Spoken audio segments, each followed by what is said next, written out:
சீன பள்ளி வளாகங்களில் நடத்தப்படும் பொது நிகழ்ச்சிகளில் மது அருந்தக்கூடாது என பிரதமர் அன்வார் நாடாளுமன்றத்தில் வலியுறுத்தியதை அடுத்து பக்கத்தன் ஹராப்பான் சீன தலைவர்கள் அன்வாருக்கு எதிராக குரல் எழுப்பினர். சீன பள்ளிகளில் என்ன செய்ய வேண்டும், என்ன செய்யக்கூடாது என்பனவற்றை அரசாங்கம் தன்னிச்சையாக முடிவெடுக்கக்கூடாது என்று டிஏபி கட்சியின் முன்னாள் தலைவரும் முன்னாள் நிதி அமைச்சரும் பாகான் நாடாளுமன்ற உறுப்பினருமான லிம் குவான்யங் வெளிப்படையாக அன்வாரை எதிர்த்தார். இது சீன அரசியல் தலைவர்களிடமும் சீன சமூக இயக்கங்களிடமிருந்தும் அரசாங்கத்திற்கு பல்வேறு வகையில் அழுத்தங்கள் கொடுத்தது. அன்வார் நாடாளுமன்றத்தில் தெரிவித்த அடுத்த 2 நாட்களில் அமைச்சரவை கூடியது.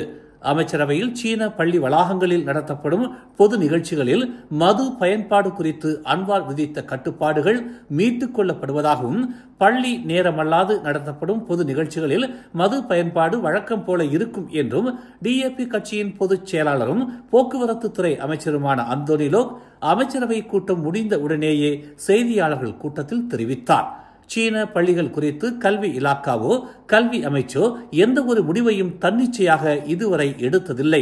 ஆனால் இனி பிரதமரே நினைத்தாலும் சீன பள்ளிகள் குறித்து எந்த ஒரு அறிவிப்பையும் சீன சமூக தலைவர்களிடம் கலந்து ஆலோசிக்காமல் எடுக்க முடியாது என்பதை சீன அரசியல் தலைவர்களும் சீன சமூக தலைவர்களும் அரசாங்கத்திற்கு வலியுறுத்தியுள்ளனர். இதே நிலை தமிழ் பள்ளிகளுக்கு நிகழ்ந்திருந்தால் எந்த தமிழ் அரசியல் தலைவரும் இதற்கான தீர்வை நோக்கி அடியெடுத்து வைத்திருக்க மாட்டார்கள். அவர்களில் இந்த தமிழ் சமூகம் கெஞ்ச வேண்டும். தமிழ் பள்ளியில் இப்படியான ஒரு சிக்கல் இருக்கிறது என்பதை இந்திய நாடாளுமன்ற உறுப்பினரின் பார்வைக்கு கொண்டு செல்லவே பல வாரங்கள் நடையோ நடை என நடக்க வேண்டும். அப்படியே அவர்களிடம் தமிழ் பள்ளி சிக்கல் குறித்து வலியுறுத்தினாலும் அவர்களுக்கு இந்த சிக்கல் குறித்து கிளிப்பிள்ளைக்கு சொல்வது போல சொல்லி புரிய வைக்க வேண்டும். அப்படியே புரிந்தாலும் இது தம்முடைய நாடாளுமன்ற தொகுதிக்கு வரவில்லை, இது கல்வி அமைச்சு தொடர்பானது, கல்வி அமைச்சரிடம் இது குறித்து பேசுகிறேன் என சொல்லியே இழுத்தடிப்பார்கள்.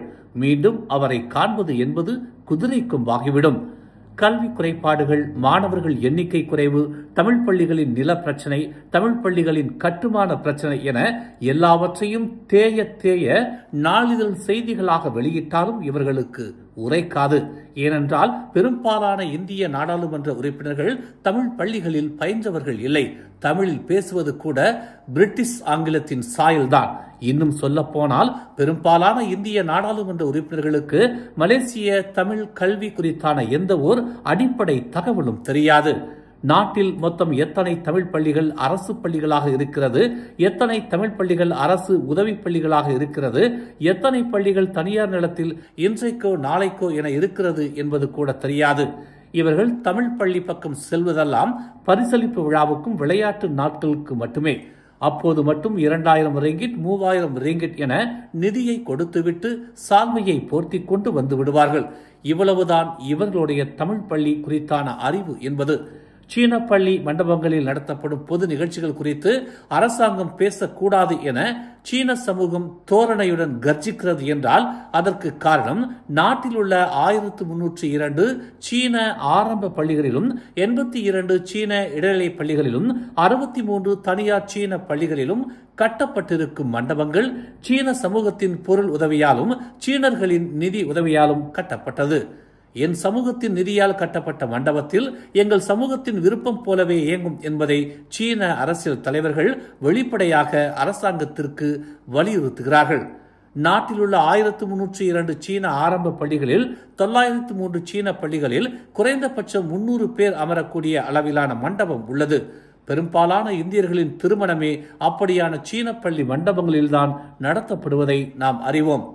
மலேசியாவில் உள்ள 530 தமிழ் பள்ளிகளில் 200 தமிழ் பள்ளிகளில் மட்டுமே விசாலமான மண்டபம் உள்ளது.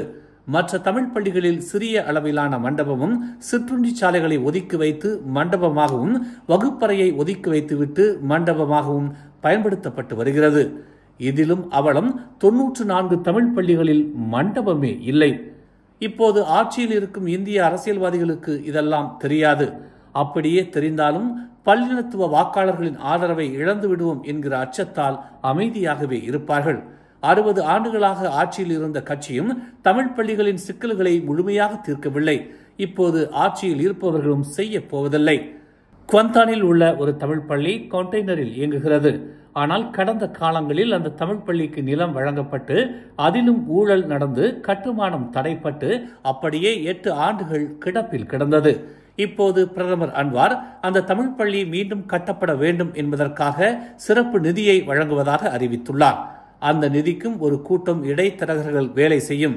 அந்த நிதியை அவர்கள் முதுகில் சுமந்து வந்து அந்த தமிழ் பள்ளியை கட்டப்போவதாக ஒரு கூட்டமும் வரும். மேலும் செய்திகளை தெரிந்து கொள்ள தமிழ் மலர் நாளிதழை பாருங்கள். எங்களோடு இணைந்திருக்க மலர் டிவியை பதிவு செய்து கொள்ளுங்கள். உறவுகள் மகிழ்ந்திட விருப்பம் மற்றும் பகிர்வு சேவையை சொடுக்கிடுங்கள்.